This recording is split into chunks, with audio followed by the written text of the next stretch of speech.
Welcome to Pause for the Truth, where you can sit back, relax, and hear an honest dialogue about health, wealth, legal, and social issues.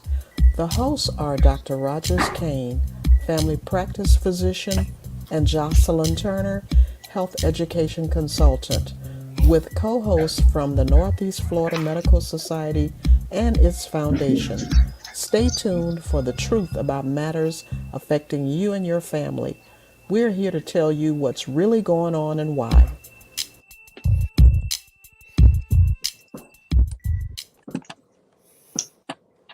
Good evening and welcome to Pause for the Truth. I am Jocelyn Turner. So glad that you joined us this evening.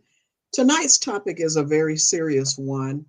We don't take it lightly as children everywhere are preparing to go back to school. Some have already started going back to school. We thought after last week's topic in what to say to parents, how to ready their children from the pediatrician's perspective, how to get children ready for school, that we needed to continue the discussion because unfortunately, there are bad people out there who prey on children. And that's what we want to talk about tonight. But of course, I'm not having this conversation alone. Joining me, as usual, is our my co host, Dr. Rogers Kane. How are you this evening, Dr. Kane? I am doing absolutely well, and I too think this was such an important show. Being a father and a grandfather, and having been the father of 5 girls, especially, I've always been fearful of my kids being abused or misused or abducted, somewhere in their lifetime. So I think it's a very important show, and like you say, especially after last week's show in which we had two excellent guest panelists that elaborated on such important things as it related to our kids. So thank you, Dr. Kane. And just in case you hadn't heard, what our topic for tonight is personal safety and stranger danger. Dr. Kane can tell you when he and I kick around, what should the topic be? Sometimes we ask our guests, and I did ask Thank you. what our guest this evening, and Mr. King and Miss Almond probably say, well, that's not what I suggested. Well, unfortunately, when you give a person of a particular age access to Google, she comes up with what she wants. So hopefully you all are comfortable with the topic of personal safety and stranger danger. I would like to give our guests an opportunity and welcome Miss Almond to Thank say a you. little bit about themselves, and then we'll get into the topic, tonight's topic. So I will, ladies first, Mr. King. I know you were on first, but I'm going to go with Miss Silvia Almond. Welcome, Sylvia. How are you this evening? Fine. Thank you so much for having me over. My name is Silvia Almond. I haven't been working with human trafficking issues with clients, victims, survivors for over 17 years, locally, nationally here, and also international with a couple NGOs. I have my own organization called SOAP, Save Our Adolescents from Prostitution, which we bring a lot of it awareness in the community, specifically for sport events, because that's when they increase the demand for the after party and before party. And also, I haven't been part of the Norris Florida Human Trafficking Coalition as a part of the committee chair for the education part of it, of our working part. Also, with the task force in our community right here, working together with local enforcement, all of us together, FBI, JSO, Homeland Security, all of them, we working together cases here, coming together once a month and discuss what's going on in the community.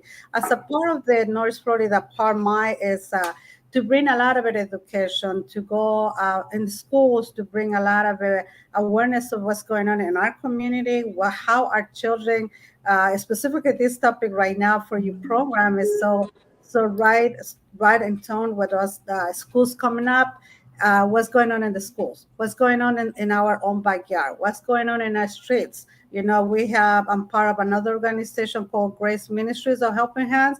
We go twice a month to the streets. Same thing, even, search the girls. So for children, whatever is needed. So we are working here in our community, and I haven't been able to be part here since I've been in Jacksonville for 14 years. Thank you, Sylvia. Wow. I'm sorry to say this, but I'm tired just listening to all that you're involved in. But I'm thankful that children and families in our community are, have your expertise, not just in this community, but as you say, the work that you've done internationally. So we'll get into the conversation more. I'm going to go ahead and ask Mr. Christopher King, founder of the Gentleman's Course. Now, it sounds like Mr. King has more than one thing going on. So I'm going to let him share a little bit about himself. Go ahead and I welcome. can't follow that. I'm just going to put in my application. We're gonna shut down our charity. I'm gonna go work for Miss Almond. We just All ain't no right. point in Well, thank you competing. for We the just gonna join our efforts and make it happen. praise. Thank you for the warm greetings. Thank you, Miss Almond, for all that you do. And you said you're in North Florida, correct? Yeah, we're here in Jacksonville. I'm here in Okay. Jacksonville, Florida. Okay. Yeah. All right. Good. My name is Christopher King, as you can see, and I am the founder of the Gentleman's Course. I'm also the state president for United for Human Rights Florida, and our with both organizations. One, we focus on etiquette, human rights, and human trafficking prevention awareness in the Gentleman's Course. And United for Human Rights, we focus on human rights education and placement into the school systems. We are registered vendors for pretty much every county in Florida to administer. I've been as far as Jacksonville. I've been down to Miami and Broward and over to Tallahassee, educating in the school systems as well. We work with Department of Homeland Security on human trafficking and their Blue campaign, as well as through our mentorship. We believe that if we can educate current youth to be less victims, we can help fix our problem here in Florida through education and sustainment. Now, on the other hand, we work with the law enforcement through search and rescue because I'm a Marine Corps veteran myself. We also partner with OUR, which is Operation Underground Railroad, and they are a tactical unit. And with partnership of skill sets, I'm able to actually go in tactfully with them as well to do rescues. Now, what we do on the back end is re-engage victims to help them cope and heal through trauma to come back to society after they've been through such a horrible experience in their life. Um, and we try not to, words are sensitive. So we make sure that we don't engage them using certain keywords. And victim is one of the words that can be a trigger for certain people because they're no longer a victim if they've been rescued. So we educate and we train hospitals and school systems how to engage youth or adults that have been victimized, which is the proper term because it is a past term, through human trafficking. So those are my two organizations, as well as we travel abroad into West Africa, working with human rights coalitions and task force abroad, as well as locally. We've been as far as Dubai with human trafficking issues globally. So thank you for having me here, and I look forward to the information we're going to share today. Wow, awesome. Both of you are just doing some amazing things. In preparation for tonight's show, I looked online because again, that's what we do. And I found a few astonishing statistics, and a few of them read 1 in 10 children in the United States will be sexually abused before the age of 18. 1 in 10 children are sexually, oh, I'm sorry, that's the same thing. More than 80% of child sexual abuse incidents occur when children are in isolated one-on-one situations with adults or other youth. Open conversations with children about body safety, sex, and boundaries is one of the best defenses against child sexual abuse. Sylvia, I'm going to, and hopefully you all don't mind me calling you by your first name. No, no, I'm going to please. start with you because, I know you talked about games, and I think I read something that you wrote in the past through because Sylvia and I have been knowing each other a few years now, and you talked about correct me if I'm wrong, but when big sporting events happen, there are people, unfortunately, who prey on people. And I know we're moving from the realm of children in school, but it's still nonetheless an important topic to talk about. Tell us a little bit about that. So definitely, as one of the incidents that is happening nationwide and international also too for the biggest sport events, especially now here in Jacksonville, more and more we have been the hub of surfing um, nationwide. tournaments, golf tournaments, basketball, football, soccer. I'm sorry, soccer. We have it. So there's one big demand locally, and in every event, the demand change. It could be children, it could be youth, it could be international victims, it could be local victims, women, and depending on the age, also too, and how the after party or before party uh, sponsors they do that. So we have been as a soap, we have been being part of the Super Bowls, and we for almost 14 years now. In every event, we have been able to help with law enforcement rescue women before even the Super Bowl. And so here's in Jacksonville also too, I'm partnering with the National Missing Children. So they send me an update locally missing children from our area here, Duval County, Clay County, St. John's. And we, with the coalition, we have already our hotline number. People can call. So we go to the hotels with all of these materials.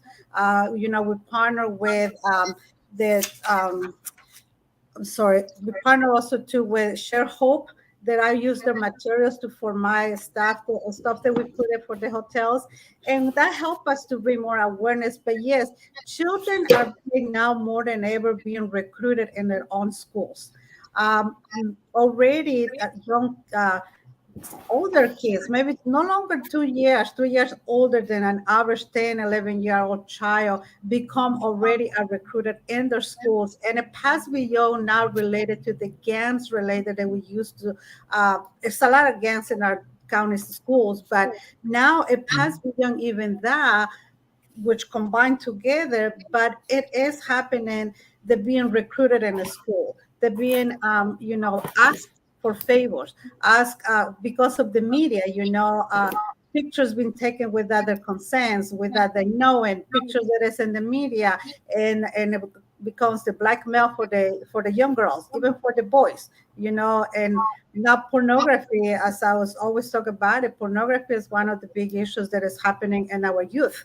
It's so accessible. It's a porn hope that we have a big trouble with it. We're trying to tag on that. And Christopher, I'm pretty sure you're very familiar with all that too, with the porn hope and what's going on, the soliciting all these pictures, put it on there. Once you put it in the dark web, you never recuperate pictures. And that picture is all over the world, and a girl cannot take it that back, and it's without the consent also too. So it's happening according of the demand. If we can educate and combat the demand also to educating the adults, educating the people that it is not right to for this type of girl, this type of boy, or this type of age that I wanted. It will help us also to fight this fight that we're fighting against human trafficking, about sexually abuse, about drugs, alcohol, where it's already involved. Because the suicidal rates that is happening now in our youth is because of that. All that is related, whether sexually assault, as you were talking about, children being sexually assaulted, being touched from the age 4 years old to 10 years old, is happening in their own homes. But because of the fear, will not share. And too late is too late. And today, Wow. adults or a teenager, that's when the stress, the trauma start coming out, and people don't understand why they're acting the way they're acting, or why they're running away, or they are more easy target to what's going on right now in our society. Wow. And Chris or Christopher, or Mr. King, which one? What should I call you? Chris is fine. I'm comfortable. Chris, let me ask you a question. You mentioned that you are doing some work statewide. So is there a difference from community to community in terms of what you're hearing about who the target is? Is it, boys, girls, teenagers, little kids, or have you heard anything about that? And then beyond that, what should parents look for? How will they know to, expect that something or suspect that something might be going on with their children? Well, from a demographical perspective, it's hard to, I will approach it from this perspective. There's task force in each county that assists, and if they don't have it in their county, they partner with other counties. Like, for example, Hillsborough County will cover Hernando down here in Central Florida where we are. Then you have Pinellas and Pasco and Hillsborough all together in a unified task force to cover the counties. So when you're looking at a market, evaluate it from a port perspective. Jacksonville is its own independent hub because the next metropolitan city from Jacksonville, you're going way over to Tallahassee or you're going way down south to Daytona. So it's kind of centralized. But when you look at trying to compare the two, you almost can't, because Central Florida, you have Orlando, Tampa, Clearwater, all pretty much in that is the central hub, or St. Petersburg. So you have four major cities with four major metros with their own independent ports. I mean, you can leave, you can be in St. Pete, drive 45 minutes to Clearwater, get on the boat and be gone. You can do the same thing in Tampa or in Zephyr Hills or in Hudson and drive over to St. Petersburg, an hour away, and be gone via boat access. So trying to compare the two, it's hard. That's why we look at everything independently in its own state. So when it comes to one market being worse than others, I was asked this question earlier. I kind of put it all in the same, because if one kid is taken, 10 kids are taken, to me, it's all the same. It's just bad.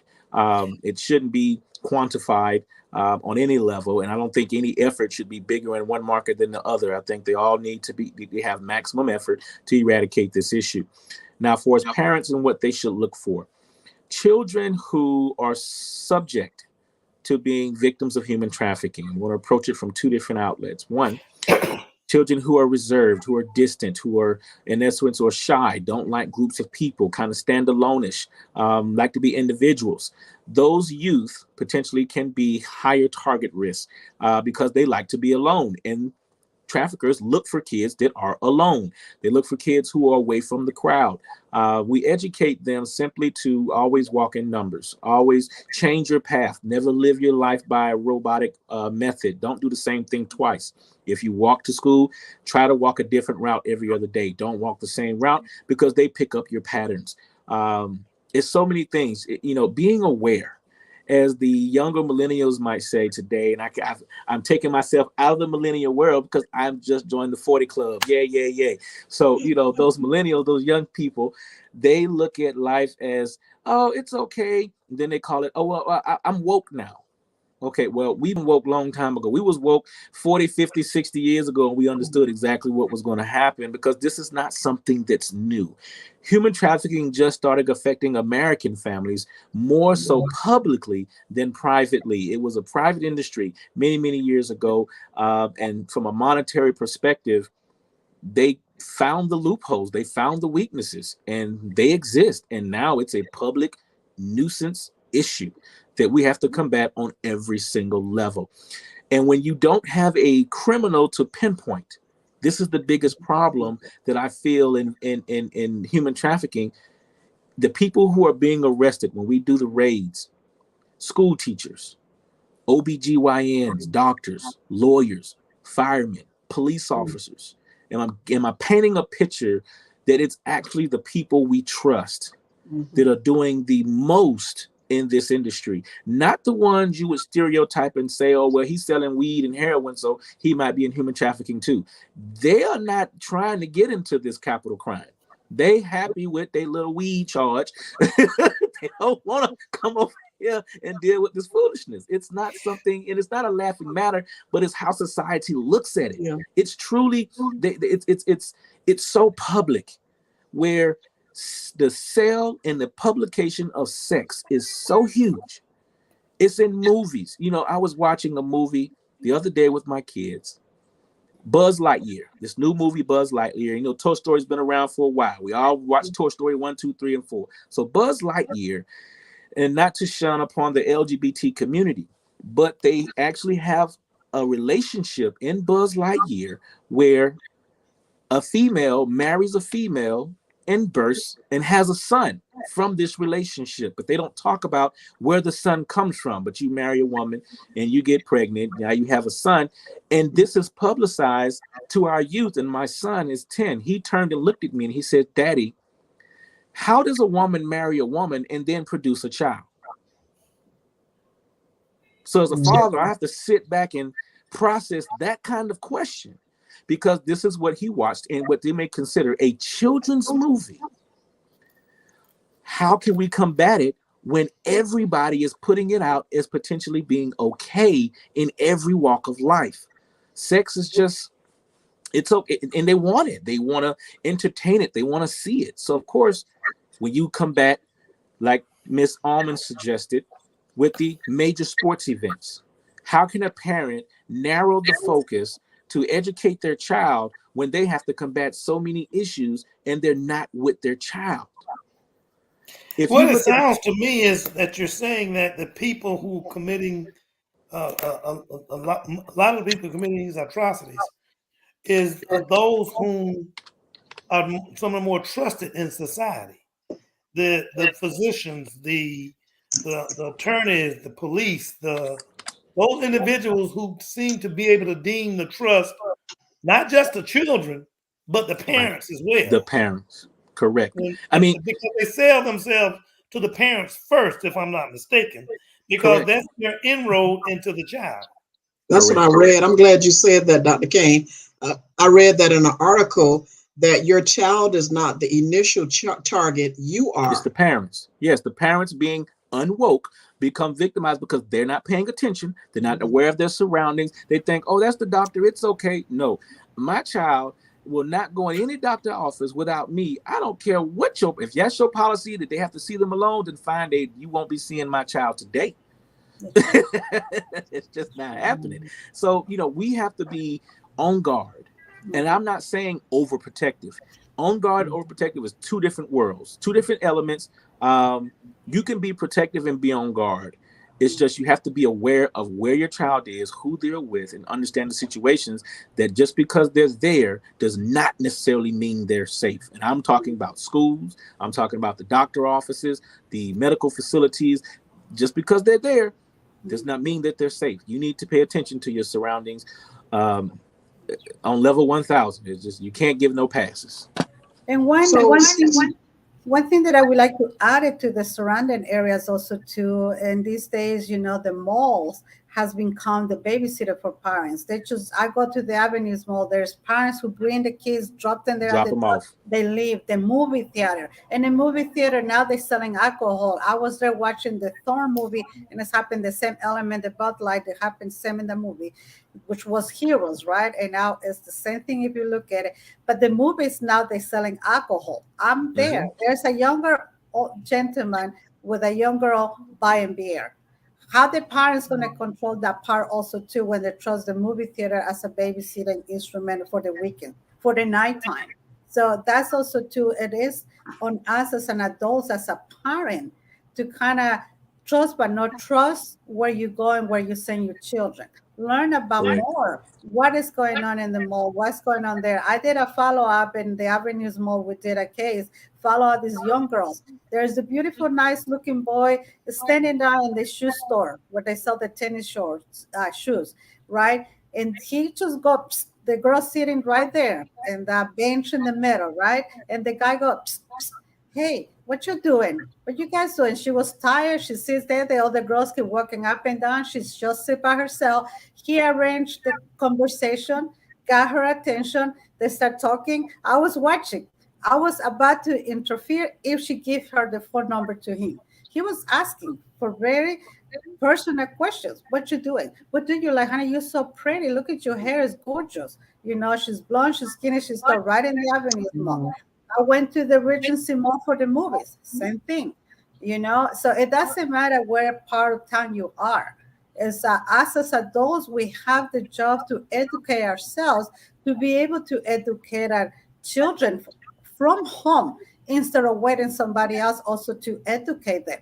Because if the person that we trust our children to, and they don't know nothing about it, or they are part of the scheme, they're going to be trapped on that also too, regardless. so if you just tuned in, please call in. We obviously have some great experts on this topic, and as you can tell, they're very passionate about educating us and educating you as well.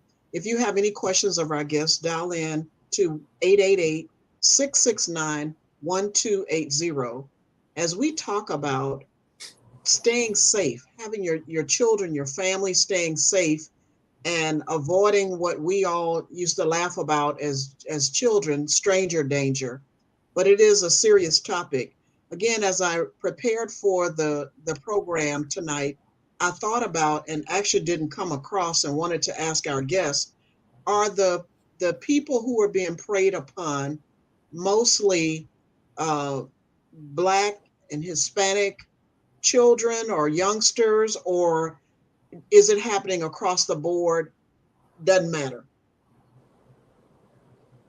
Well, I can tell you that this is one crime that does not discriminate. It doesn't just aim one person. That's some of the myths that we have it, and I teach a whole session about what is the myths that we have it in our society. What do we believe? And because of the myths, people, even my own friends, if I live at the beach, it's not going to happen. But let me tell you, we have so many cases over there, But it's because we have that in our mindset in there, and we're all working hard to go and move somewhere else safe. We think it's safe, right? But it doesn't matter. It's like, it's the demand.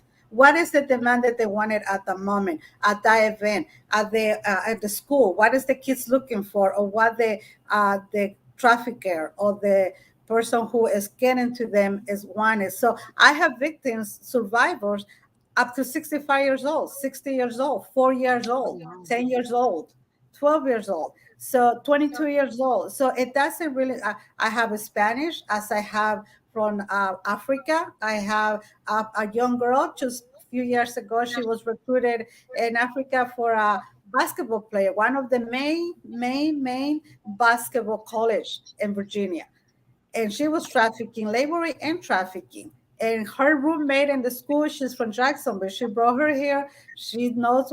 She met me, the mom, and she called me when this girl was, because for 2 years she never left the campus.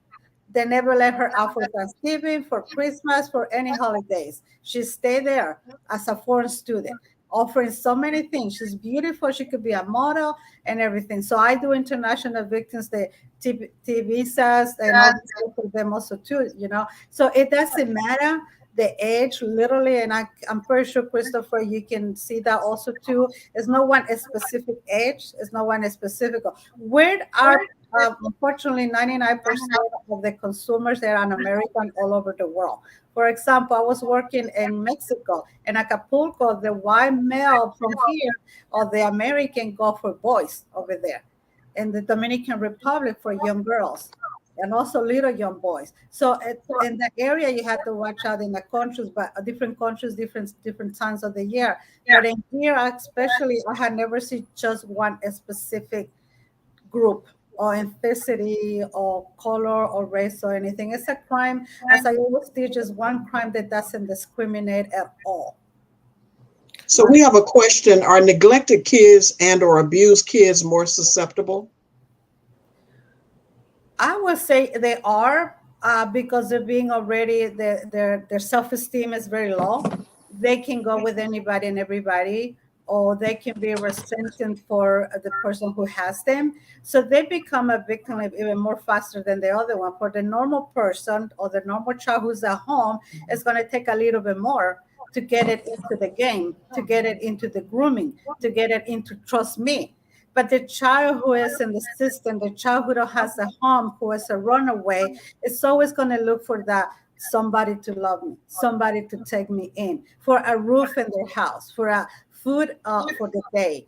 So they will go more easily to it. Or a homeless child. In these days, we have more and more youth homeless also too. So that part of society that we're going through also too is being play a great part of it in our society for victimization with the children also too. Yes. You're on Yes. mute, Dr. Kane. Dr. Kane, you're on mute. My apologies. So, Mr. King, what would you say to parents about how to talk to your children? Because I heard Ms. Almond discuss how the guy at the mall was really trying to approach the young lady. Luckily, she was, one, being observed by Miss Almond, and then Right. maybe two, she was not being at least at that point in time, being susceptible to his approaches. How do we talk to our children, and in my case, especially grandchildren? What do we say to them? So conversation is simple.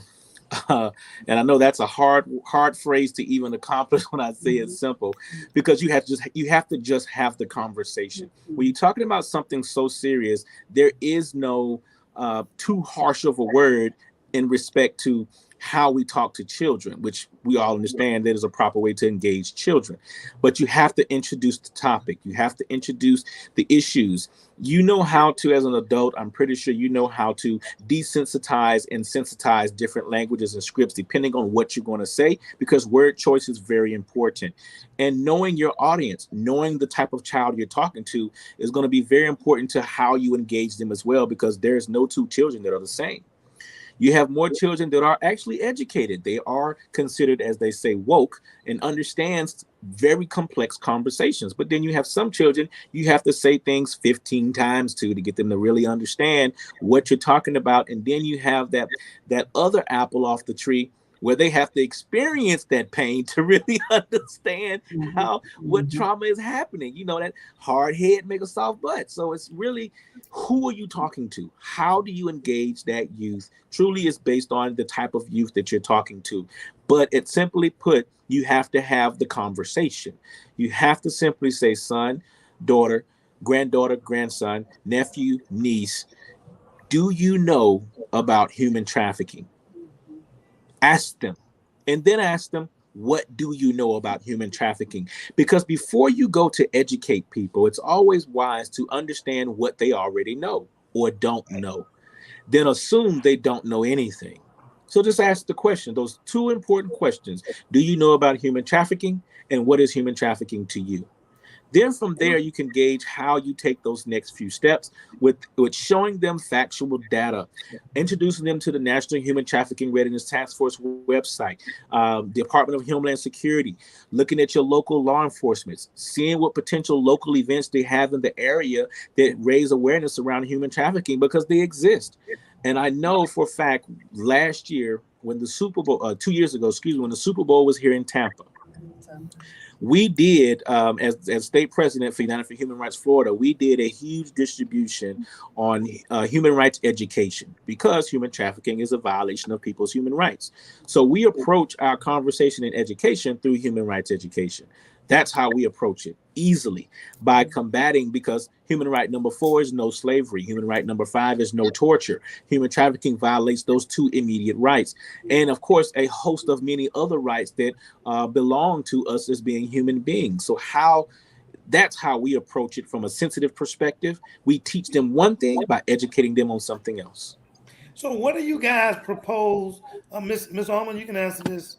Um, I'm talking to my school board member, or I'm talking to my PTA at school. What do I want to say as either parent or grandparent? How do I want to approach them, particularly at the beginning of the year? Should there be some So, education up yes. front at the beginning of the year to talk to parents like that? Yes, we do actually here in the Duval County especially for the county schools, we do have already a curriculum. We already do training to the teachers, but of course it's not enough. So we try to engage more and more schools. So what I do when I go to the schools, when I approach to the students, so when I encourage the teachers to get parents together that I can talk to them and then I said, oh, if I do outreach in the community, like right now, every weekend, Saturday and Sundays, I have been doing back to school outreach, giving supplies to the community. And I'm there with a table with materials and all like that. So I've been able to speak to a lot of parents. And I said, it's on you as a parent to ask the teacher, do you how much, like Christopher say, how much do you know about human trafficking? Do you know this happening in our city? Do you know we are the third largest city in Florida? Can I bring somebody to this classroom? Start with the classroom. I asked my own friends who has children. I said, you bring together 5, 6 of your girlfriends in your neighborhood and your house, and I come and share what is going on. And I educate you first, and then you talk to your children how comfortable they are. Because as kids grow up, as you know, they're teenagers, they don't want to hear nothing from the parent. No matter what we tell them, they're always like, yeah, you're crazy. But somebody else come, they hear much better what you had told them 10 times. And only takes what. So I'm encouraged always have a small group of kids. We do it in my office sometime. I have a little office, a little conference room there. I have got 10 little kids. The parents can come or they drop them there. And then I would do a little presentation with them according to this topic, the ages that I do it. But I encourage a lot of it, the adults. I say, you bring together your friends. You bring together, you go to a church, you go to the youth, the kids are maybe in the little kids Sunday schools, youth groups, get together 5-6 months at the time. You don't have to get a whole 50, 60 because the shorter, the smaller is better. They have big quantity because they learn much better. They ask more questions, they have the time. And then you educate the adults, I keep pushing, go do it more, multiply that. And then we can do with the kids. And then you can also go and tell the kids. We have plenty of materials. I have plenty of material, like Christopher said. We have several organizations that now you can download, free stuff in different languages and different programs that I give it for free everywhere I go, enable for you to educate, that I give it to the hotels for free. All of those materials are over almost 80 hotels. I give at least 2-3 times a year materials with our all hotline and everything. So, and that I teach also to in the small groups, big groups, all of the links where you can go and get the materials. What's going on in our city? How, like Christopher said, we all have task forces educating you. Where is the task forces in every county? I have a whole list. What is the organizations here, for example, locally in Jacksonville that you can get connected, that you can learn about it? How many houses do we have now here in Jacksonville?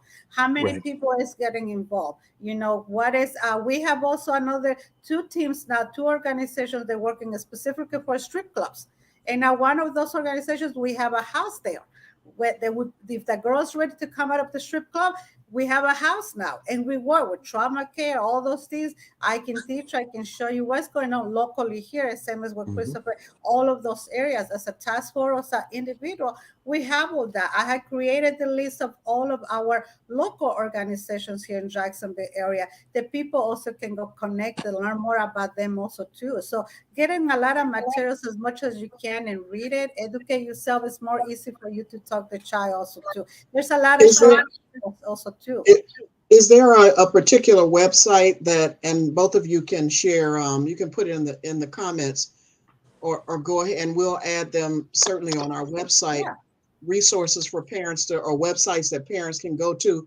Because I know when I was teaching responsible sexual behavior while at the health department, I always encourage our parents to talk to children based on the age they were. Don't try to explain things in a manner that was too complex for the child. Make the discussion age appropriate, but answer the questions. Have the conversation, as Chris said, have the conversations, because you have to. And I'm almost feeling bad by the way of adding stranger danger on the today's flyer, because as you mentioned, Chris, it's not strangers. It's not strangers. No, it's people that they trust. Familiar. Yeah. It's people that they trust unilaterally across the board that are the higher percentage of getting arrested for human trafficking. It's people that they know every day. And it's sad at the next statement I'm going to say, but family members is high in that number of percentages as well. And yes, so yes, your granddaughter, there's a grandfather out there who will traffic his granddaughter. As painful as that is, everybody is on call at this point. And we have a new community initiative we're putting together called All Hands on Deck, where we have to engage law enforcement and the community so we know specifically who is in our communities. Let law enforcement know who lives here, who's running down that street, who's walking that around that park on a regular basis. No, so when they patrolling, oh, that's just Sister so-and-so. Oh, that's Mr. Barker. He always walks around here about 4 o'clock every day. So they know who is supposed to be there and who's not supposed to be there. That random oddball person or that random oddball car that's just always parked there, or just randomly now popping up on this block, sitting in the same spot for the last week. We have to pay attention to these things because they're watching and we're not at all. So we're back to that neighborhood watch approach, right? The Yeah. Neighborhood Watch, it was one of the most important programs that we used to have. And I'm going to say back in the 80s and 90s, because in 2000, you don't even see the signs anymore. Mhm. Yeah. No, you really don't. So did the pandemic make a difference one way or the other? Did we see less It made it worse. happening? I It made make it it It worse work. made it because worse. now Wow. Really? you took away the personal engagement effort that they had to actually output money for. You realize they had to actually pay people to go out in what we call sales. So young children would go out and recruit other children to be victims of human trafficking. Like Miss Almond would say, that young man who was soliciting young girls, hey, come here. Or now they can remove that element. They don't have to pay anybody to go out, give commissions or anything. They can slide right in the DM on Instagram, Twitter, Snapchat, Facebook. And Facebook parents, if you don't know, they have a tool called Secret Conversations on Facebook. And it's one level behind the DM, behind Facebook Messenger, where people can have conversations with your children or with anybody that disappear. So you got to make sure you're checking everything. Even in the hidden messages, you have filtered messages and hidden messages on Instagram and Facebook. It's truly an educational perspective where everybody needs to understand what we're combating on all levels. It's not just, well, he can just send them a text message or that random message to your phone. Because even I get them. A random number sends me a picture of this random white girl topless to my phone. Hey, how you doing? Don't know the number, don't know the picture, just trying to get a conversation going. Delete, and block. Don't even entertain it. Don't even say wrong number. Don't even engage on any perspective. Just delete it, wrong number, and keep moving. Because now, when you join this fight, I'm going to tell you all: if you join this fight, you have just become a target. Wow. So Yeah. I know a lot as parents get ready to send their children back to school, a lot of work is done on the computer. And I'm glad you mentioned internet safety. And Yep. I read something that said when, if you can have the computer in a room that's open and the parents can Can see see. what's on the screen. What Right. other tips would Centralized you give? location. Well, now Right. they have it set up where we can have parental controls on a lot of these electronic devices. Both of my children have cell phones and they both have laptops, but we have it set up on a monitoring system where any text message outside of any number that we've stored in their phone to be communicating with them, we get notified of. So it doesn't even come through. They don't even see it. It'll go to our phones directly for us to be able to engage them. And on their laptops, they can only access certain sites, which is school related only, that doesn't have those back end chats outside of the program itself, which is only their classmates in their classroom. So you can track it. So you can't just maneuver loosely. If you're going to have the devices, be able to control them across the board and know what your children are doing. And yes, parents work 9, 10, 12 hours a day. You're not with your kids. Your kids are in school. You're not with your kids. If they go to football practice, you're sitting on the bench or you're dropping them off. You're not with your kids. When they sleep at night for 8 hours, you're not with your kids because they don't sleep in the same bed with you. So that leaves you to 3 to 4 hours a day to try to unteach and raise your kids out of So 24 hours. what ages are you looking to be able to do that intense kind of monitoring with your kids? At what point do you give them that level of trust that they will do the right thing? I know it may be individualized, but in My generality, I can see 14 and under, or maybe even 16 and under. But at some well, point, that say 16 to 18, those my kids son is may 10. want some level of, and I'm not advocating one way or the other. I'm asking. Right. My son is As a 10 years parent. old and we monitor all their activity. My daughter's 9. She has a cell phone and a laptop and we monitor all of it because they need to be able to reach us when they're not with us. They might be with their grandparents. And yes, people will say, well, that's just their grandmama. I do not care who they with. If they ain't with me, they need to be able to reach me. Period. Without hesitation, without having to use somebody else's cell phone. I don't need no excuses that my child cannot call me. And you Sylvia? can also put a curfew in all of the games and all of the programs that they So they cut have off. You can cut it off so they don't Yep. have to be in the middle of the night waking up Yep. and being playing games while you're sleeping. So And we with have my that. friends, that's what they do. Like Christopher, they had to a lot of my friends, but their children 6, 7 years old, 7 years old, they already have phones. Yep. So in the date of society that we are, everybody wants the phones. That as soon they grow up, they can little bit read. They're in kindergarten, they already want a phone. So a lot of my friends they have given to the children, but with the same knowing what I do, I know that I am after them all the time. They have upped for the same programs that Christopher has on it that you can put it there and visualize who is calling, who is reaching to the children. But nevertheless, they're going to be out there with their friends. They're going to be out Correct. there in the public. They're going to be out there where they can come out on in another computers and another things. And that's when you have to have this conversation. That listen, if you are in the media, if you are in this windows is going to pop, which is porn, which is conversations, where it's soliciting, where it's pictures. What are you going to do? You have to ask them what you're going to do. Are you going to open your closet? How many people they say they've been hijacked for the Facebook pages?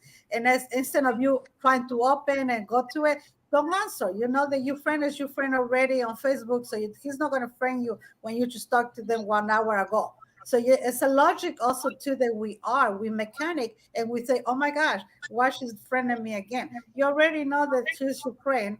You acted with a friend. Don't open if they send you a friend request again. So it's our logic also too on how do we interpret the media. Since I remember, since I started doing human trafficking and doing the collision here, and not just less than six years ago, we only have like a 5 main pages that we used to just be careful about it. Now we have 21 pages that we educate the public, we educate the school, we educate about all of the TikToks, all of those pages, WhatsApp, everything. WhatsApp is international, goes all over the world. Anybody and everybody pop. I have it. I'm a foreigner, so I talk to my family. Same thing. I have to be more careful of how, who, and when I talk. So things like that, you have to constantly. It's something that as an adult, we have to keep educating ourselves also to what else is out there. What is going on out there? So I saw one question, if you don't mind me answering. It was saying the question was saying why has this happened now in America more? Christopher mentioned earlier, in the old days, it used to be in a different way of human trafficking was taking place. So this human trafficking issue just popped up out of the Pandora box just a few years ago, and locally in our city, because finally police, law enforcement disclosing these cases also too. But in the past, it was more private. You would pay. Remember the Lolita stories, right? The escorting girls. That was human trafficking, but it was in Yep. a different element and a different name. Never was considered or never they knew 100% that was human trafficking, the step by step, the thing by thing. So the more that we educate ourselves, the more we know what it is. Like Christopher was saying, our civil rights is part of that, taking our freedom in a different way. The threat, the tortures, all those things that the victims have gone through to a different prostitution, different and many other issues. Right. Come to it. So our behind the scenes guy, Tyrone, stepped in, which is rare, but I think he stepped in at a point, and correct me if I'm wrong, Tyrone, when Christopher mentioned the technology that parents can use. I'm Yeah. assuming you stepped in to talk about that, since that's your expertise. Tell us what's on your mind, Tyrone. Well, I stepped in part because of that, but I wanted to make sure that listeners heard what Christopher was saying. In essence, what he's saying is the parent has to be active.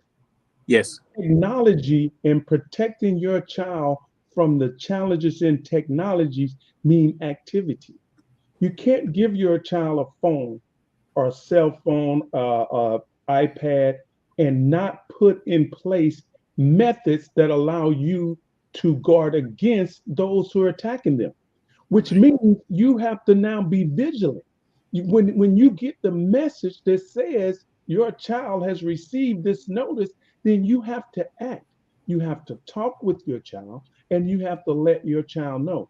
And that there's statistical information that comes out technologically about these challenges every year.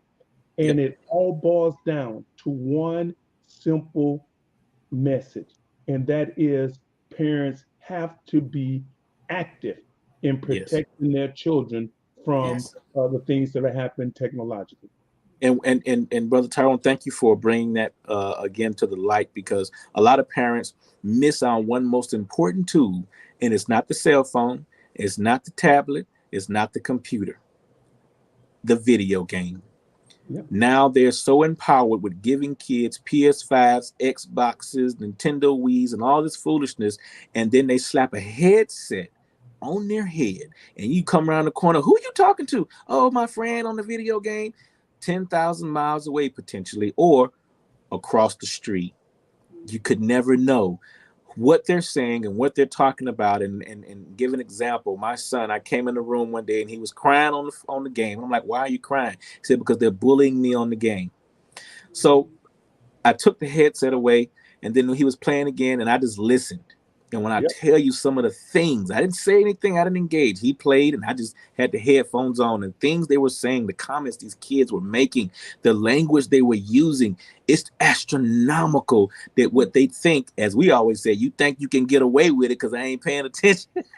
These kids were, you would think they were grown with the conversations they were having, cussing and swearing and talking about my stuff and my this, that, and Gone it was sailors, gone sailors.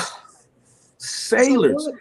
what technology things, what tools that can parents put in place on those devices to monitor it? I mean, because I know our listeners are saying all of that is good, but I don't know how to get started with that. You ain't giving it to me.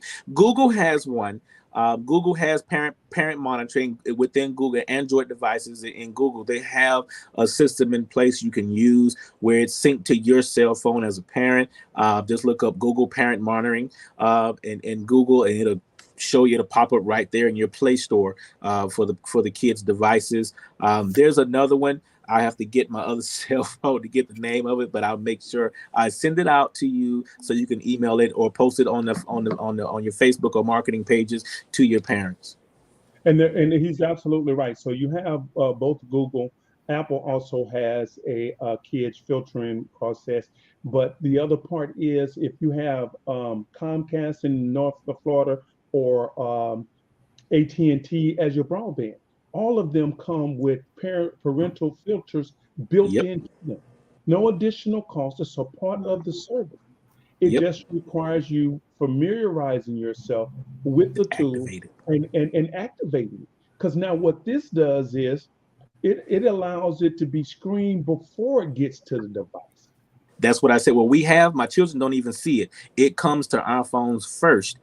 It'll pop up as a red flag or a token word. Like we have words that familiarize with the woman's breast. We have words that familiarize with the genitalia. So it does not pop up in their phones. It'll trigger and it'll come to our phones. So yes, like Tyrone said, you have to be active and aware and put in the things. Well, you can't just one word to be fine. No, you have to think outside the box and put every element that you can.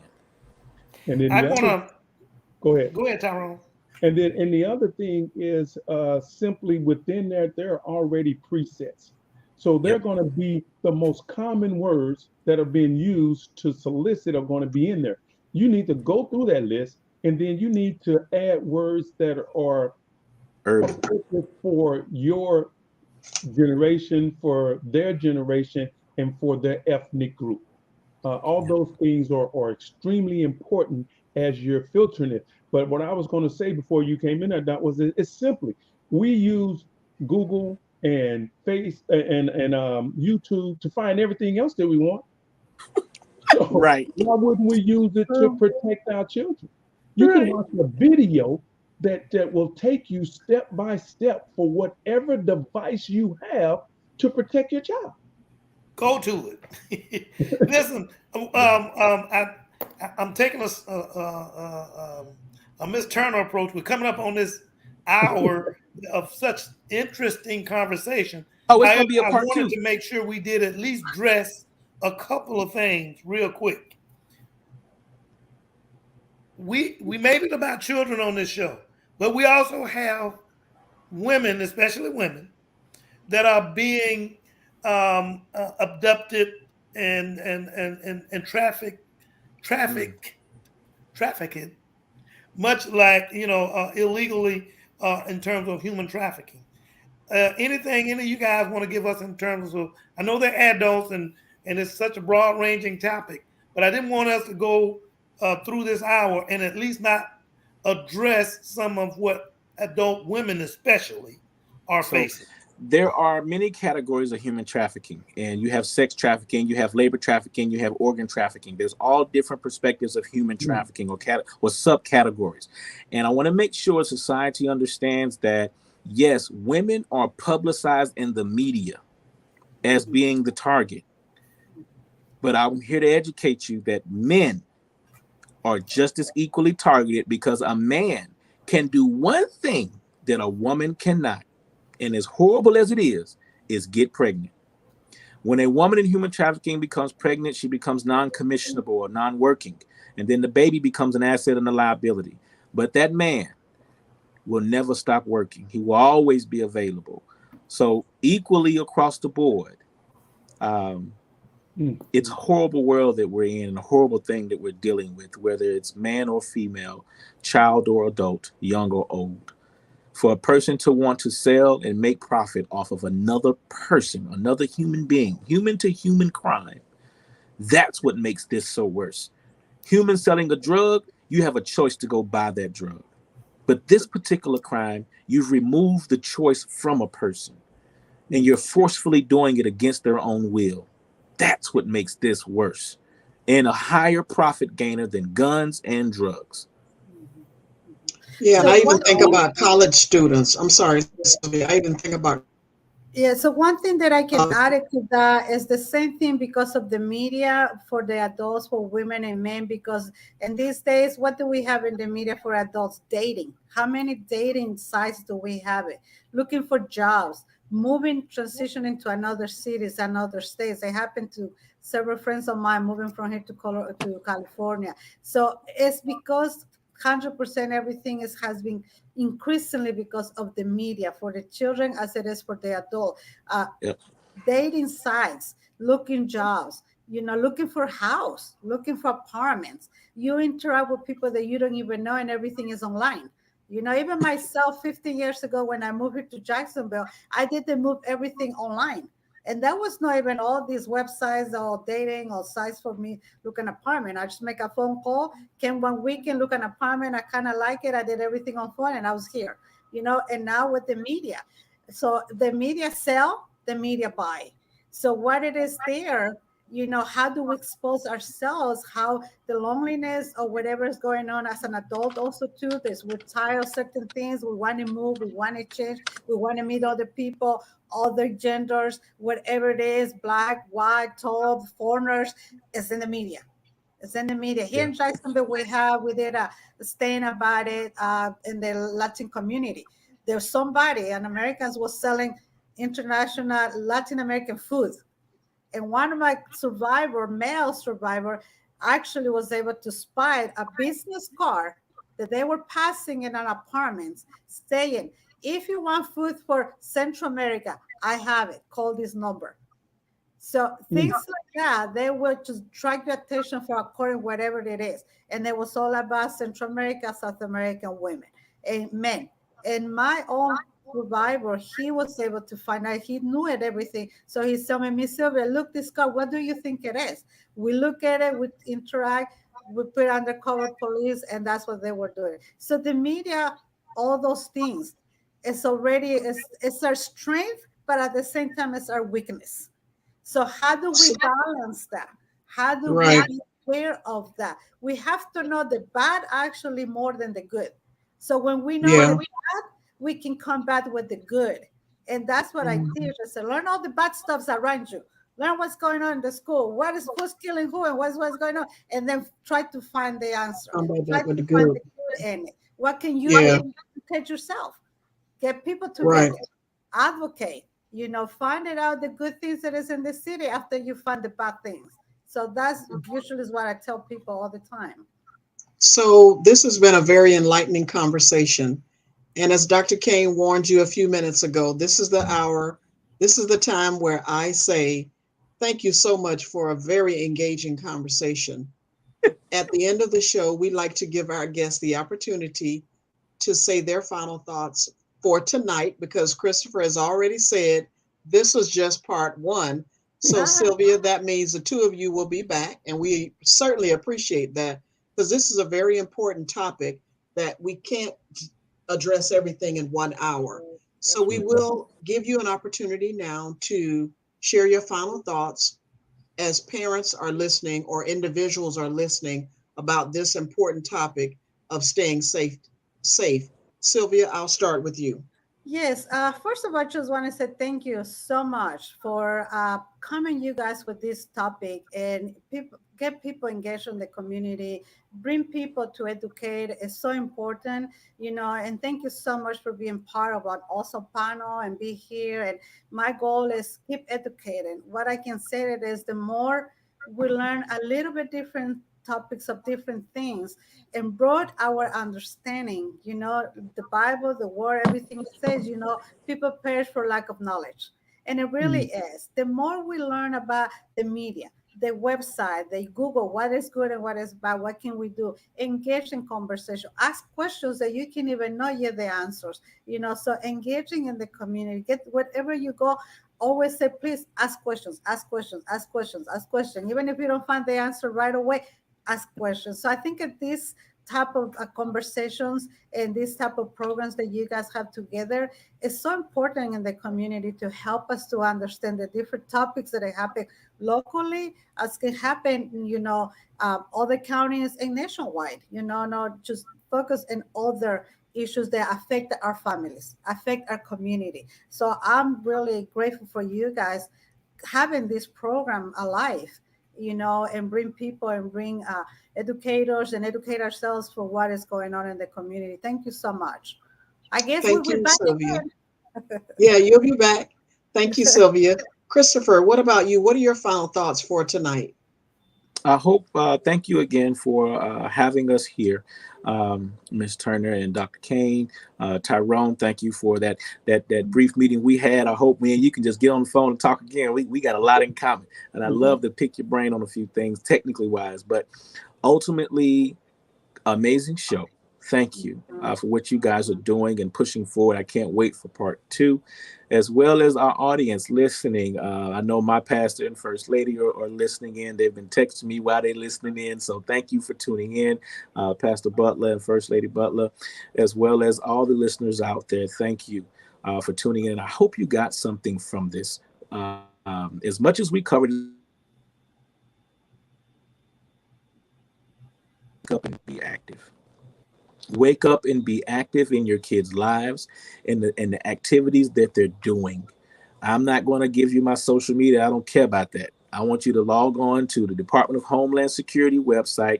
They have a lot of videos with the Blue Pill campaign that they're doing with educating on a soft side. And Dr. Kane, you asked about that how to, right? To engage with kids. They have videos. As an individual family, you can even order pamphlets, you can order posters, you can order content for free, strictly from their website to pass out to your own communities, and they send it to you in the dump truck loads for free, and you don't even have to pay for it. And so it's so many resources out there. Tune into the resources, support it, educate, self-educate, be aware and be activated. Thank you. Thank you so much. Tyrone, since you came from behind the scenes, we're going to give you a chance to share your final thoughts before Dr. Kane and I close out tonight's discussion. Well, it's always a pleasure to be working with both you and Dr. Kane. It has been a pleasure for me to just listen to these two individuals give some outstanding information.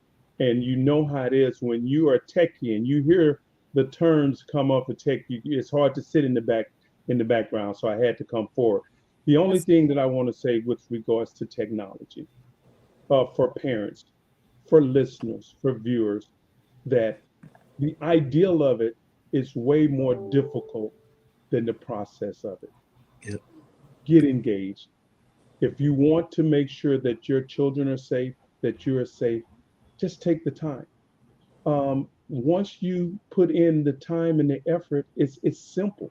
the information comes to you readily. It's an uncomfortable start for a powerful impact and presence on those that you're trying to protect. And that's what I want to say. Thank you, Tyrone. Dr. Kane, what are your final thoughts for tonight? Well, I think everyone has covered quite well from their perspective. I would like to emphasize something that Mr. King said, and to take this message home. Everyone mentioned that it's parents to take on that responsibility, be the protectors of your kids, and so on and so on. But second, there are institutions that can also play a role, and that be the church and other institutions like the Northeast Florida Medical Society and other places that can also help. And in particular, since Mr. King mentioned that that's a whole lot of information and access to multiple media information, Resource. multiple sources of information, both him and Ms. Almond. I think as institutions, and I'm just saying institutions now because the primary is the parents, but there are multiple institutions that we can also use to assist us in getting the message out. And so let's not forget that. And we will be back to discuss further as it relates to human trafficking, a national, worldwide, and a worldwide tragedy, local, state, national, worldwide tragedy. Yes, sir. Thank you, Dr. Kane. And Tyrone put up on the screen the Department of Homeland Security's website, dhs.gov. That's www.dhs.gov. And as all of our listeners, our panelists said, and I'll just sum it up, don't put your head in the sand. Be proactive. We understand that this is a very complex topic. We don't expect you to become experts in it, but at least you're in the game now. As Christopher said, you're in it. Once you start talking about it, then you're in it. And just keep delving. If you don't know where to go do like we always do. When we want a favorite restaurant or want to know what movie is playing, we go online, we Google it. Just Google it, but always go to reputable sources. The Department of Homeland Security is a reputable source. Thank you to all of our guests tonight. Thank you to those of you who are listening. And as usual, we want all of you to stay safe. Don't forget to get your COVID vaccine if you have not. Read reputable sources. If you are concerned about monkeypox, go on the Centers for Disease Control.gov. Most things that end in .gov are reputable sources for you to gain information. Thank you to all of our guests. Thank you to our normal listeners who are tuning in. And stay tuned next week as we have another discussion on Pause for the Truth. Good evening, everyone. Take care. Good Bye-bye. evening.